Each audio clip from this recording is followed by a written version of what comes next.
మన రక్షకుడైన యేసుక్రీస్తు నామమున అందరికీ వందనాలండి.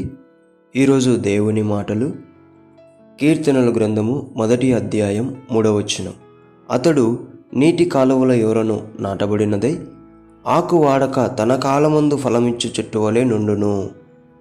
ప్రియ దేవుని బిడ్డలారా, దేవుడు మన నుండి ఫలం కోరుకుంటున్నాడు. అయితే మనం ఫలించలేకపోతున్నాం. కారణం ఏంటో తెలుసా? నీరు అందకపోతే చెట్టు చనిపోతుంది. అదే నీటి కాలువల యోరన చెట్టు నాటబడితే ఎప్పటికీ అది ఫలిస్తూనే ఉంటుంది. అలాగుననే దేవుని వాక్యమనే నీరు, దేవుని సహవాసమనే ప్రార్థన, మనం కూడా ఈ రెండిటికి దగ్గరలో ఉంటే ఎప్పటికీ ఫలిస్తూనే ఉంటాం.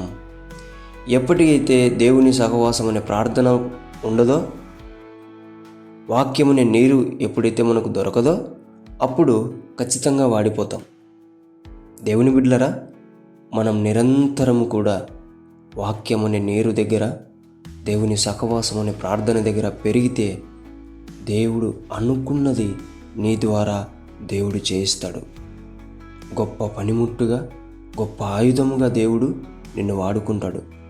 కాబట్టి ప్రియమైన దేవుని బిడ్డలారా, ఎక్కడ వేసిన వాళ్ళు అక్కడే ఉండుకోకుండా దేవుని వాక్యమని నీరుతో, దేవుని సహవాసం అనే ప్రార్థనతో దగ్గరగా ఉండి ఫలించాలని దేవుని బిడ్డ మనవి చేసుకుంటున్నా. దేవుడి ఈ మాటలను దీవించునుగాక. ప్రార్థించుకుందాం. దేవా, మీకు వందనాలు, స్తోత్రాలయ్యా. వాక్యానికి, ప్రార్థనకు దూరం అవుతున్న మా హృదయాలను నీ చేతుల్లో పెడుతున్నాం నాయన.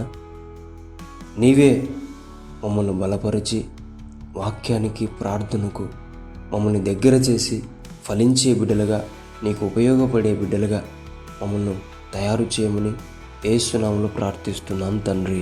ఆమేన్.